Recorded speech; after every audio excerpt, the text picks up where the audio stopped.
Hello dear student, today we start exercise 5.1 question number 30. Question number 30 बच्चों paper के purpose से बहुत ज्यादा इंपॉर्टेंट है। 31 से 34 के क्वेश्चन, जो 31 से 34 तक के क्वेश्चन है बच्चों, वो एक जैसे क्वेश्चन है, उनको एक अलग वीडियो में बना के आपको मैं डिस्क्राइब कर दूंगा अच्छे से, वो क्योंकि थोड़ा अलग टाइप के क्वेश्चन है, ठीक, लेकिन है बहुत इजी। वो क्वेश्चन सबसे इजी है, लेकिन उसमें अलग जरा सा ट्रिक अप्लाई होगी, उसको फिर देखेंगे। पहले क्वेश्चन नंबर 30 देख लेते हैं। क्वेश्चन नंबर 30 में बच्चों कह रहा है ए और बी की वैल्यू आपने फाइंड करनी है। आपने किसकी वैल्यू निकालनी है? ए और बी की वैल्यू निकालनी है। और दिया है कि ये फंक्शन कंटिन्यूअस है, जो ये फंक्शन डिफाइंड है इससे, ये कंटिन्यूअस फंक्शन है। कहने का मतलब है ये x इक्वल टू 2 पर अलग अलग बिहेव कर रहा है और x इक्वल टू 10 पर भी अलग अलग बिहेव कर रहा है। कहने का मतलब है ये फंक्शन कंटिन्यूअस है, यानी x इक्वल टू 2 पर भी फंक्शन कंटिन्यूअस है और x इक्वल टू 10 पर भी फंक्शन क्या है बच्चों? कंटिन्यूअस है। ये आपको दिया हुआ है। क्लियर? क्वेश्चन में देख लीजिए, ए और बी की वैल्यू आपने निकालनी है और ये जो फंक्शन ये डिफाइन है, ये एक कंटिन्यूअस फंक्शन है। मतलब ये x इक्वल टू 2 पर भी और x इक्वल टू 10 पर भी क्या है? कंटिन्यूअस है। तो देखिए बच्चों, given that the function is continuous at x equals to 2। ये दिया है कि ये फंक्शन x इक्वल्स टू 2 पर कंटिन्यूअस है। अगर ये फंक्शन x इक्वल्स टू 2 पर बच्चों कंटिन्यूअस है, इसका मतलब क्या है? देखिए, इसका मतलब ये है कि F2, LHL और RHL, यानी F2 पर फंक्शन की वैल्यू और फंक्शन की लेफ्ट हैंड लिमिट और राइट हैंड लिमिट तीनों आपस में क्या आएंगे? इक्वल आएंगे। तो देखिए बच्चों, F2 क्या होगा?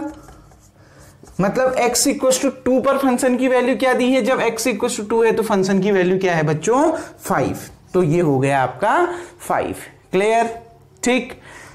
इक्वेशन नंबर क्या मान लेते हैं? 1 मान लेते हैं। ठीक। दूसरा RHL देखिए, क्यों LHL क्यों नहीं निकाला? क्योंकि LHL पर भी फंक्शन की वैल्यू कितनी दी है? 5 दी है। तो हम अब क्या निकालेंगे? RHL निकालेंगे, क्योंकि x की वैल्यू जब 2 से बड़ी है तो फंक्शन अलग डिफाइंड है। तो RHL देखिए, limit x tends to 2 plus fx। देखिए, limit x tends to 2 plus fx कितना दे रखा है? ax plus b। बच्चों, क्योंकि हमने इसमें कंटिन्यूअस प्रूव नहीं करना, तो एक काम कर दो, डायरेक्ट उतना लंबा क्यों करना है? h equal to h tends to 0 क्यों करना है? क्योंकि आएगा तो उतना ही। डायरेक्ट x की जगह में क्या रख दीजिए? 2 रख दीजिए। तो कितना आ जाएगा? 2a plus b। क्लियर? कैसे रखा, समझ में आया? अगर आप x की जगह में 2 प्लस h रखोगे, फिर h टेंड्स टू 0 होगा, तो h की जगह में 0 रख के आएगा तो इतना ही। कंटिन्यूअस तो ना प्रूफ करना है, कंटिन्यूअस तो दिया है। ठीक, a और b की वैल्यू निकालनी है तो डायरेक्ट हम इससे निकाल लेंगे, हम सीधे अप्लाई कर सकते हैं। क्लियर? आपको गिवन क्या है? That implies that equation 1 equals to equation 2 दिया है ना बच्चों। ये देखिए, ये तीनों आपस में बराबर है, मतलब F2 और RHL भी आपस में बराबर हैं, यानी ये दोनों इक्वेशन आपस में बराबर है। तो क्या मिल गया? देखिए, इक्वेशन 2 कितना है? 2a प्लस b, और इक्वेशन 1 कितना है? 5। तो 2a प्लस b किसके बराबर है बच्चों? 5 के बराबर है। ये क्या हो गई? Equation number 3। क्लियर? अब देखिए बच्चों, द फंक्शन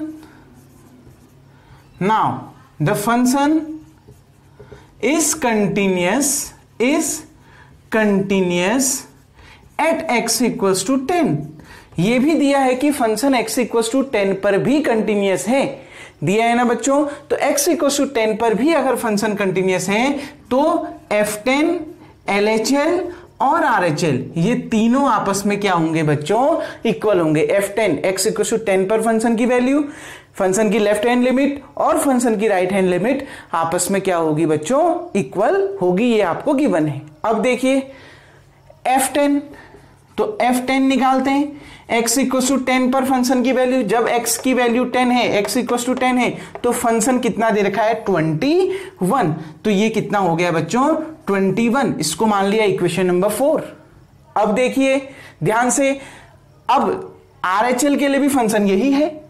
अगर RHL की बात करूं बच्चों, RHL के लिए भी फंक्शन यही है, तो मतलब RHL मत निकालना। अब क्या निकालेंगे? LHL, क्योंकि LHL के लिए फंक्शन अलग डिफाइंड है। तो नाउ LHL यानी limit x tends to 10 minus fx।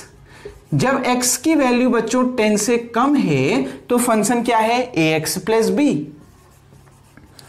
अब आप h टेंस टू 0 करने की जरूरत नहीं है क्योंकि कंटिन्यूस सुना दिखा रहे हैं, हमें तो दिया है ना ये कंटिन्यूस है, तो सीधे x की जगह में 10 रख दीजिए, तो कितना 10a प्लस b, इसको मान लेते हैं बच्चों इक्वेशन नंबर 5। देखिए बच्चों तरीका तो वही है h टेंस टू 0, लेकिन हमें कंटिन्यूस नहीं दिखाना तो हम डायरेक्ट कर सकते हैं, हमें कॉन्सेप्ट तो पता है ना करते क्या है, ठीक। तो डायरेक्ट हमने x की जगह में 10 रख दिया, 10a प्लस b। लेकिन तरीका क्या होता है, x की जगह में क्या रखोगे 10 माइनस h टेंस टू 0 होगा तो यही आएगा, तो डायरेक्ट यही लिख दीजिए, ठीक। अब देखिए हमें ये दे रखा है इक्वेशन 4 इक्वल्स टू इक्वेशन 5, ये दिया है ना बच्चों, इक्वेशन 4 और इक्वेशन 5 बराबर है, ये F10 पर LHL और RHL तीनों बराबर हैं, यानी F10 और LHL भी बराबर है। तो देखिए ये दोनों बराबर हो गए तो क्या मिल गया, 10a plus b equals to कितना बच्चों 21। इसको मान लेते हैं इक्वेशन नंबर 6। अब देखिए बच्चों इक्वेशन 3 और इक्वेशन 6 को देखिए, यहां b का कोएफिशिएंट +1, यहां पर भी b का कोएफिशिएंट +1, तो एलिमिनेशन मेथड का यूज करते हैं, दोनों सेम है, क्लियर। तो साइन भी सेम है तो सब्ट्रैक्ट कर देंगे, तो इक्वेशन 3 माइनस इक्वेशन 6, ठीक। पहले LHS को देखो, 2a plus b minus 10a plus b, bracket लगा दिया क्योंकि ब्रैकेट के बाहर पे कौन सा साइन है, माइनस का, इक्वल्स टू बच्चों 5, यहां पर कितना -21। देखिए 2a प्लस b माइनस अंदर गया तो ब्रैकेट के अंदर दोनों प्लस वाले किस में कन्वर्ट हो जाएंगे, माइनस में, तो -10a माइनस b, 5 में से 21 माइनस करो -16। देखिए बच्चों b में से b क्या हो गया, कैंसिल, 2a में से -10a करिए कितना आएगा, -8a equals to -16। That implies that minus से माइनस कैंसिल, 8a के साथ मल्टीप्लाई में इक्वल टू उधर जाएगा तो डिवाइड में, a इक्वल्स टू 16/8, यानी 16/8 कितना आ गया बच्चों 2, तो यानी a की वैल्यू कितनी आ गई 2, क्लियर। अब आपने क्या निकालना है, b भी निकालना है, ठीक। देखिए बच्चों यहां तक समझ में आ गया, वीडियो को पॉज करके सबसे पहले आप इतना उतार लें, मैं क्वेश्चन को रफ कर देता हूं क्योंकि क्वेश्चन का काम हमारा हो गया है। देखिए बच्चों नाउ फ्रॉम, ध्यान से समझिए, नाउ फ्रॉम इक्वेशन 3, इक्वेशन 3 से देखिए बच्चों a की वैल्यू कितनी है 2, यहां a की जगह में 2 रख दीजिए, 2 into 2 plus b equals to कितना 5, 2 2 जा 4, देखो 2 2 जा 4 आ गया, 4 plus b equals to 5, that implies that ये यहां प्लस में इक्वल टू के उधर जाके माइनस में, b इक्वल्स टू 5 माइनस 4, यानी b की वैल्यू कितनी आ गई बच्चों 1। a कितना निकल के आ गया 2 और b कितना निकल के आ गया 1, क्लियर। यही बच्चों आपका क्या होगा, इसका आंसर आएगा, क्लियर। उम्मीद करता हूं बच्चों ये क्वेश्चन आपको समझ में आ गया होगा, बहुत अच्छा क्वेश्चन था। देखिए अभी तक जैसे क्वेश्चन थे कंटिन्यूअस के, कंटिन्यूटी के या डिसकंटिन्यूअस, आपने बहुत अच्छे से समझ ली। अब जो अगले वीडियो में जो मैं अगले 4 क्वेश्चन कराऊंगा वो भी बहुत इजी है, लेकिन थोड़ा उसमें अलग ट्रिक लगनी है, तो उसको बच्चों अगली वीडियो में देखेंगे। तब तक आप वीडियो को पॉज करके इतना उतार लें। अब अगले वीडियो में नेक्स्ट के क्वेश्चन को देखेंगे और इस एक्सरसाइज को फिनिश करेंगे। तब तक के लिए थैंक यू।